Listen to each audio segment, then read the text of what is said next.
आपने अभिषेक जी कास्ट की बात करी, रिजर्वेशन पे क्या ओपिनियन है आपका? रिजर्वेशन पे पहला क्वेश्चन होना चाहिए कि रिजर्वेशन क्यों होना चाहिए।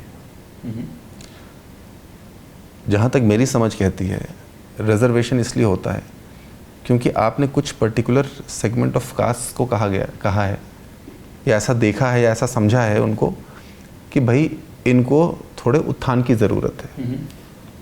अब वो उत्थान की ज़रूरत क्यों है? क्योंकि उनको सदियों से उसी नज़रिए से देखा गया है, उसी नज़र से देखा गया है। तो उस पर्टिकुलर कास्ट के लोग भरे समाज में आकर के अपनी कास्ट का नाम प्राउडली नहीं ले सकते। तो अब चूंकि समाज ने इस तरीके से आपकी कास्ट को ही टैबू मान लिया है कि भाई यहाँ पे कुछ कास्ट ऐसी हैं, अगर उस कास्ट के आप हो गए तो आप अपने आप को प्राउडली नहीं कह पाओगे कि यार मैं इस कास्ट का हूँ। वो प्राइड, सेंस ऑफ प्राइड नहीं आएगी। बट अगर आप ठाकुर हो गए, ब्राह्मण हो गए, तो आप बहुत बोलोगे यार मैं तो वॉरियर क्लास का हूँ जी, मैं तो भाई ब्राह्मण हूँ, आप एकदम सीना ठोक करके बोलोगे।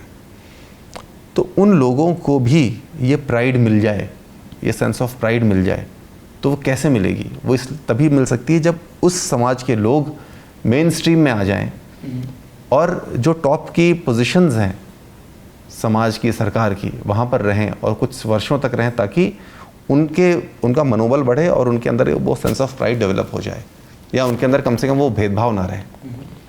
तो जब तक वो नहीं जाएगा तब तक के लिए रिजर्वेशन रहना चाहिए। ये समाज की ही गलती है कि समाज उनको उस दृष्टि से देखता है, और उसके बाद फिर जब उनको रिजर्वेशन दिया जाता है तो फिर आपको तकलीफ होती है कि यार तब आप मेरिट की बात करते हो। तो जो मेरिट शब्द है ना, उस मेरिट के शब्द को पहले इन टोटलिटी समझना बहुत ज़रूरी है। मेरिट का मतलब सिर्फ स्किल नहीं है, सिर्फ आपके अंदर कितनी प्रतिभा है वो नहीं है, बट वो प्रतिभा आपकी किस सर्कमस्टेंसेस में डेवलप हुई, आपकी मानसिक स्थिति क्या थी। अगर एक दलित बच्चा है जो पैदा होता है, बचपन से उसको बताया जाता है कि तुम दलित हो, बार बार उसको ये बात कही जाती है, वो उसी मेंटल स्टेट में बड़ा होता है धीरे धीरे, तो उसको बहुत ढेर सारी चीज़ें अनअचीवेबल लगती हैं। उसको लगता है यार ये सारी चीज़ें मैं अचीव नहीं कर सकता।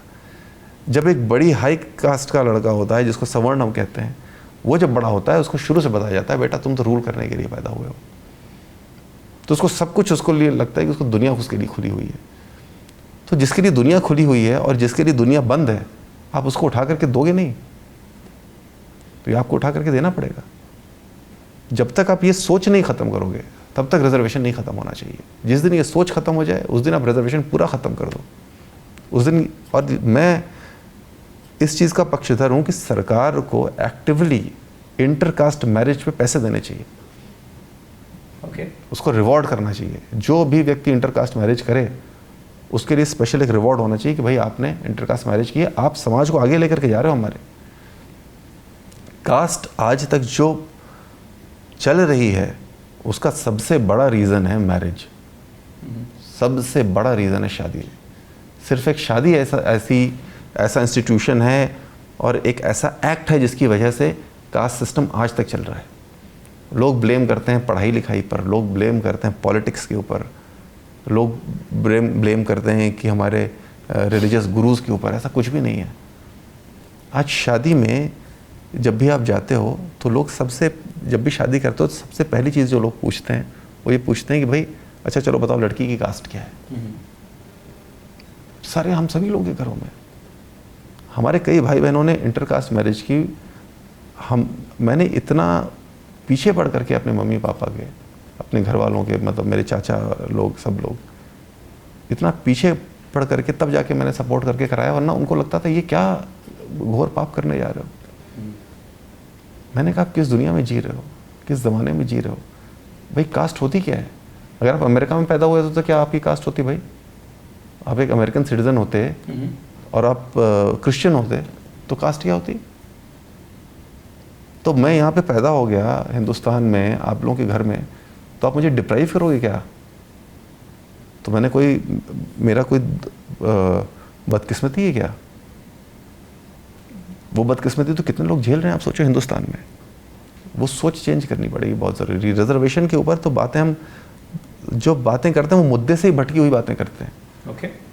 हम कभी ये बात ही नहीं करते कि यार रिजर्वेशन ज़रूरी क्यों है। आप तो कास्ट को पहले गुस्सा दिलाते हो, वो कास्ट आके आपको कुछ बोलती है, आप कुछ बोलते हो उस कास्ट को, यही सब चलता रहता है। बट मुद्दे की बातें ही नहीं होती। हमें India needs a social reform, political reform से पहले हमें सोशल रिफॉर्मर्स पैदा करने पड़ेंगे जो कि जा करके लोगों का दिमाग चेंज करें। अगर आप लोगों को ओरिएंट नहीं करोगे ग्रोथ के लिए, तरक्की के लिए, तो लोग आगे कैसे बढ़ेंगे। पर ये काम नेता लोग का भी है ना, नेता लोग तो उसको यूज़ करते हैं, वो एम्पावर कहाँ करते हैं। नेता लोगों को पता है ना, नेता मैंने आपको जैसा बताया कि वो अंकल आएंगे, वो आकर के आपको चॉकलेट खिलाएंगे, टॉफ़ी खिलाएंगे, चले जाएंगे। क्योंकि अगर आप आकर के ऐसे करने लगोगे तो then you require lot of time. आपको तो पूरा लाइफ टाइम चाहिए ना किसी को ठीक करने के लिए। जितने भी थेरिस्ट्स को आप देखोगे, एकेडमिशियंस को देखोगे, वो बातें करते हैं इशू बेस्ड पॉलिटिक्स की, कि मुद्दों की राजनीति। तो मुद्दे क्या हैं? तो क्या आप मुद्दों के बारे में बात कर पाते हो? क्या आप मुद्दों के बारे में चर्चा कर पाते हो? इस बार पहली बार थोड़ा बहुत मैनिफेस्टो के ऊपर चर्चा हुई, वरना तो चर्चा ही नहीं होती इलेक्शन में मुद्दों के ऊपर। हमें पता ही नहीं होता कि कौन सी पार्टीज़ में के मैनिफेस्टो में क्या लिखा हुआ है। ज़्यादातर लोग सिर्फ ऐसी हवाई बातें करते हैं, नारे लगते हैं। तो हम और हम में से भी कितने लोग ऐसे हैं जो साथ में बैठते हैं और डिसाइड करते हैं यार इस बार किसको वोट देना है, चलो थोड़ा डिस्कस करते हैं। तो वो जो डायरेक्शन देना है ना, वो हम लोगों का भी तो कर्तव्य है। जो अब ऐसे लोगों को, ऐसे जो समाज के लोग हैं, वो आप समझ लो कि वो हमारे बच्चे हैं, क्योंकि हम लोग इवॉल्व हैं, थोड़े हम लोग थोड़े बेटर ऑफ हैं, हमारी रहन सहन, हमें ऊपर वाले की दया से हम लोग थोड़े अच्छे परिस्थिति में आज रह रहे हैं। तो उनको डायरेक्शन देना हम लोगों का ही कर्तव्य है, और हम आप जैसे लोग ही उनको डायरेक्शन दे सकते हैं। हम सब लोग ऐसे ही लोग मिलकर के डायरेक्शन दे सकते हैं। तब जा करके वो ऐसे जब अंकल आएंगे तब वो उनको मना कर पाएंगे। तो हम अंकल से एक्सपेक्ट नहीं कर सकते कि आप आकर के जी डायरेक्शन दे दो।